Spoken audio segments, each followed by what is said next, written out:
Whatever else it might be. What are you looking at? It's your lunch. Oh, nice. Look at that. Service.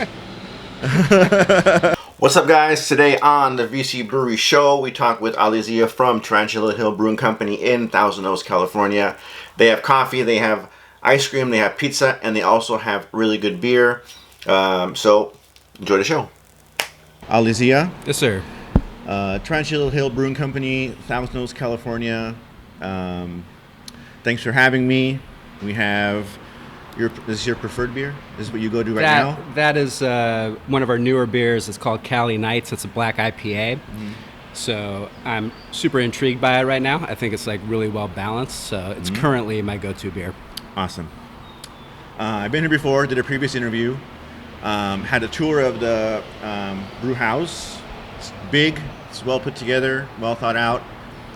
Why don't you tell us about the concept of Tarantula Hill, where it started, and if there's a destination that you're trying to get to?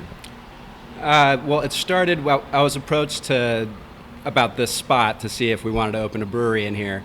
I'd been working at Bottle and Pint, the tap room in Newbury Park in Oxnard was, I was part of that for a while, and through that, I was invited to take a look at this spot to see if it might work for a brewery, and I didn't even know that Thousand Oaks was allowing breweries at the time, so the concept was definitely attractive.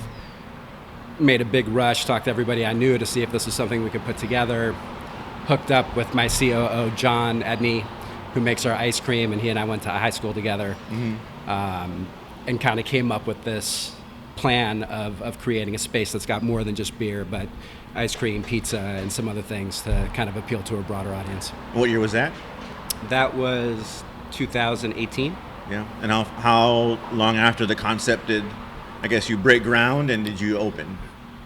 We spent a good year with the architectural stuff, raising money, signing leases, that kind of stuff. And then it took a good year and a half to build the place out after that. So it was, it went by really fast, but it was a few years before we opened up.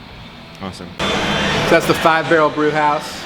We're a little bit unique. For a brewery, most breweries only have one brew house. We have the 20-barrel and this 5-barrel. The 5-barrel ferments in these smaller tanks. It's these smaller tanks that let us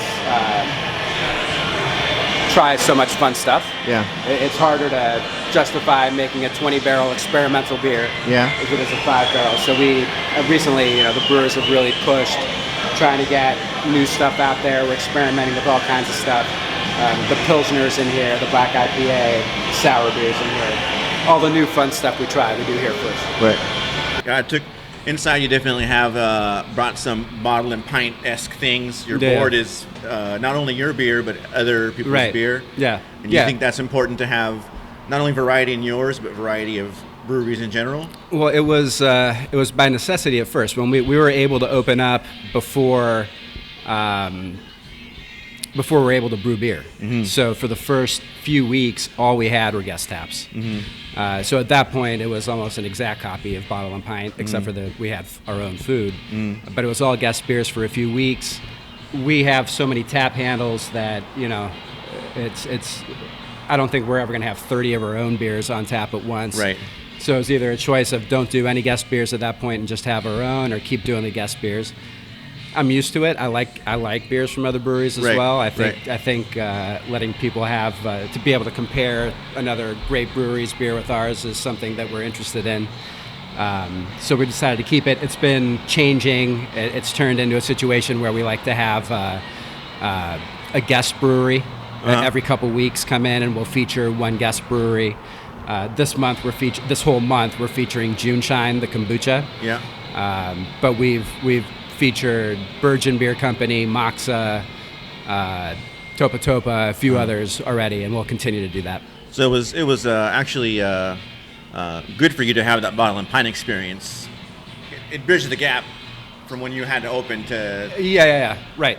Yeah. I knew that we'd be able to open up and it would still be fun and worth coming here, even though we didn't have our own beer yet. Right. So we kind of slow rolled into that. It took about a month before we had our own beer on board. Ferment in these bigger tanks, obviously over here. We got a couple 40 barrels, a bunch of 20 barrels.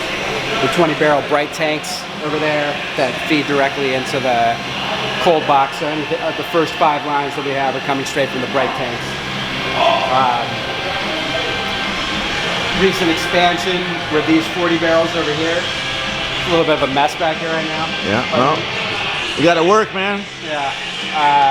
So those guys are all filled too. Yeah. So we're at a max right now. I had to stock up on cans because of the supply shortage. Yeah. We're short on kegs. Short on everything. Yeah. Canning line will eventually fit here, facing the window. Like I'm hoping to have people be able to watch us can. Yeah. And people like that kind of stuff. They like watching. Oh yeah, I love watching it. We were hoping to make it so that people can participate in the brewing. And what kind of crowd? We're on Thousand Oaks Boulevard. What kind of crowd do you guys usually get here? Hardcore beer guys or families or both? It's definitely both. There is,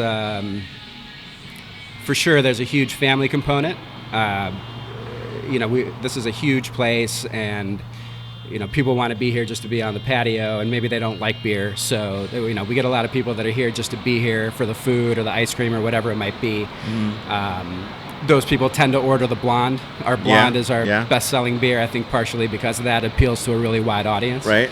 And then there are the hardcore guys that come here as well. I'm a beer geek. I'm a beer nerd myself, so I wanna like those are my people. So I wanna keep them happy as well. So we try to walk that line. It's not the easiest thing in the world, but we try.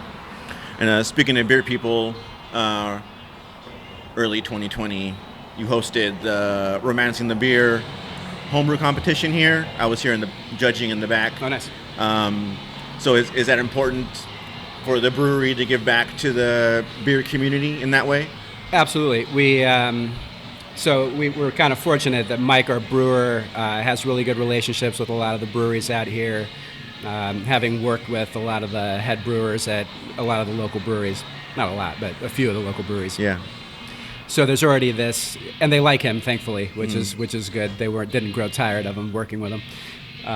So everybody's been really friendly to us. We've got a lot of help from the beginning, and that's always been the plan. This whole industry is like that, you know, where it's we take care of each other. There's been often times where we'll run out of something here, and somebody will give it to us. And Ladyface, Topa Topa, Made West, those guys have all come through for us, and we reciprocate, to the best extent we can. Yeah.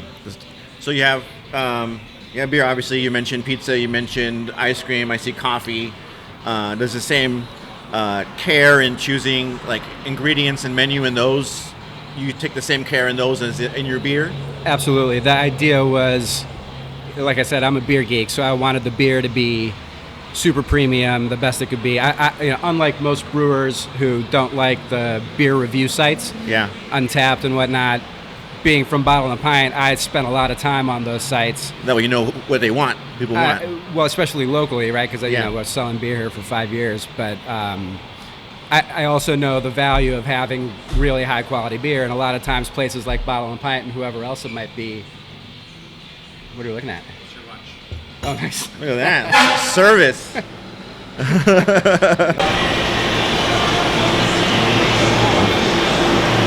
Normally there'd be pallets and pallets of cans in there, but we just delivered everything to Stone. So literally all we have is 6 cases of Cali Day. Don't ask. Yeah, exactly. But we're canning again Monday and Tuesday, so we should All be right, back. That's excellent. I lost my train of thought. All right, we're talking about food and quality. It smells so good. Yeah. Though I think we were talking about Untapped and the reviews. Yeah. Right. So I do rely on that stuff, and so it was important for us, especially opening up such a big brewery, that we had a brewer that we trusted to make exceptional beer. Yeah. Like I didn't want to roll the dice on this place. None of us would have. With I homebrew. Let me see if I can start my own brewery. Yeah. That's not what was going on here. We needed somebody who really knew what they were doing. We lucked out with Mike in a big way, having been the managing brewer at Stone for 10 years, and he's a local guy, graduated Newbury Park High School, was looking to move back up north, so all the stars aligned for us in that way. So we knew we were going to have really good beer. And the idea was everything else had to match. Right. You know, like it all had to match. The ice cream is fantastic. I don't know if you've tried it. It's maybe my favorite thing in the place. The food's getting better and better. We hired chef maybe just before COVID. Yeah. And so more than just pizza, I can see. Yeah, it's like full menu. Yeah, full menu at this point. We got oysters. We've got seared bluefin tuna. Uh-huh. So he's definitely growing out the menu, and the food I think is on par with the rest of the stuff at this point, and it's helped a lot. Awesome. So today's the 16th of June. Yesterday they said everything is back to normal. We're open. We had spoken before we got on that yesterday wasn't too bad, but you expect this week to be pretty busy, especially Father's Day being on Sunday. How have you prepared? Did you have to call staff back, hire new staff, or? We've been pretty heavily staffed since we were able to open back up again. Yeah. It's been a few months now, it feels like. Time has for evaded sure. me these days. But it's been a while that we've been close to fully staffed. We definitely had to bump up staffing a little bit, mostly because of we implemented a new system where people can order straight from their table. Okay. Yeah. So they don't have to wait in line. Things happen a lot more quickly, but it requires more people on our end to get the food and beer out to people. Yeah. So that's been a component. The reopening, like I said, we've been pretty fully staffed for a little bit now, so we hadn't had to do too much. Awesome. You know, we've been trying to get the coffee situation going for so long, and partially because of COVID, it's been off and on so much that we're considering getting rid of it. We need more kitchen space, so we might push the ice cream here and provide that space for the kitchen. And why do you think the coffee's been, besides COVID? We were just never able to not open early enough. Yeah, exactly. As soon as we would open, we would get shut. I mean, at first, we were concentrating on everything else. By the time we wanted to introduce it, COVID hit, and then so we shut it down, and then we opened again, try to reintroduce it, shut down again. Yeah. Well, but I mean, you're not a 6 a.m. beer spot. True. Right? Exactly. So, Yeah. We just wanted to have it there, but there's Well, that might not be a bad idea to be a 6 a.m. beer spot, but that's a different conversation. You get the night shift crew in here. Yeah. Right. Yeah. So you can see John and Alex making ice cream here. You just expanded, right? Didn't you? I think last time I was here, you guys added a new barrel system. We added 4 40-barrel fermenters. And is that because per Instagram, you guys increased your distribution here recently? Is that expansion because of that, or because of the demand in the brewery itself? What drove what? The expansion was in anticipation for more distribution. We weren't certain if we were going to self-distribute or if we were going to sign on with somebody. Either way, we were going to need more beer. Yeah. If it was self-distributing, we would have grown into those 4 fermenters. It would have taken a little bit longer, but we got fortunate, and Stone approached us to distribute, and those guys need a ton of beer, so we're pretty much maxed out at this point. So we're actually looking around for warehouse space to expand further potentially. So I mean, craft beer in the area, you can go to your local liquor store. Most of them have a section of local craft breweries. Your expansion, grocery stores? Are you getting into more restaurants? What are you guys getting into? It's mostly area. So we were only able to distribute within like a 30-mile radius, self-distribute comfortably anyway. So we did that for a while and we're in a lot of the local places. We were lucky to get into Albertsons, Vaughn's Pavilions on our own, and Bevmo on our own. And as those things grow, it definitely helps to have the help of a distributor.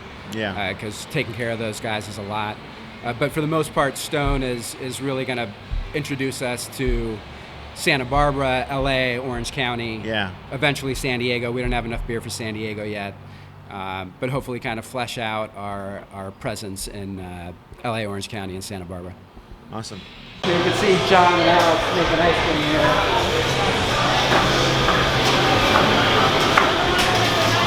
So, freshly made chocolate chip cookies, growing freshly made ice cream. John and Alex. Ice cream selection over here. Like I said, I think it's the best stuff in the house. That Cookie Monster is. My kids would like that. Anything colored that color, they go. Yeah. When they go to the bathroom later. Yeah, that's right. Don't be scared when it's blue. Yeah. Pizza oven, kitchen. We can double use more kitchen space, like I mentioned. So we might be able to do that by getting rid of the coffee. We'll see. That's not 100% yet. Cool. Yeah, people. So, do you have anything important to tell us? Anything coming up? Any surprises? Surprises? No surprise. I mean, like I said, we are looking to potentially expand production. Like I said, we don't have enough beer to give to San Diego. We'd like to be in San Diego, so the sooner we can make that happen, the better. The plan from the beginning was to look for tap rooms, and then COVID hit, so that took a back seat. But, you know, I wish we had another tap room at this point, so we're looking that as well. Right. So a lot of things going on. It seems like there's always a lot of things going on at once here, but we've been lucky. You know, thankfully the product is good. Yeah. The staff is amazing. Everybody, we get along really well here, and I think we treat our customers right, which is what we were looking for. Yeah, it's like a big snowball, right? You just get it going and then... Yeah, it's hard. You just kind of try to guide it. Yeah, for sure. Yeah. That's good. It's good to have the snowball rolling. Yeah. Okay. Well, thanks for having me. I'm going to finish my beer here. You can have your lunch. And any parting words? Any come out, drink beer? Absolutely come out and drink beer. We are 100% open again. We're going to try to keep as much of this open space as we can. Through the summer, it should be really nice out here. I think people are waiting and ready to get out again. And we're ready to see people's faces. It was the first time I saw customers' faces at the bar. And, you know, just everything's odd right now, but hopefully we'll get back in the swing of things. And your outdoor area was already set up for this, right? Outdoor area was set up. We actually had to take a lot of seats from outside and bring them in to prepare for the indoor crowd. Yeah. But it's great. AC is pumping. Yeah. It's going to be a lot of fun, I think, for the next few months here. Cool. Thanks for your time. Absolutely. you. Appreciate it, Andres. Thanks for watching, guys. That was Ali Zia from Tarantula Hill Brewing Company in Thousand Oaks, California. Had a great time. Great location. It's well put together, well thought out. They're probably going to outgrow their brew house here pretty soon with all the big stuff all the big things that they're doing. Food's great. Great spot to hang out. Anyway, if there's anyone that you think should be on the show that hasn't been, please reach out to them and have them get in contact with me. Be whatever avenue or channel you are watching this on. Thanks for listening. Like and subscribe and share, and I will talk to you guys next time.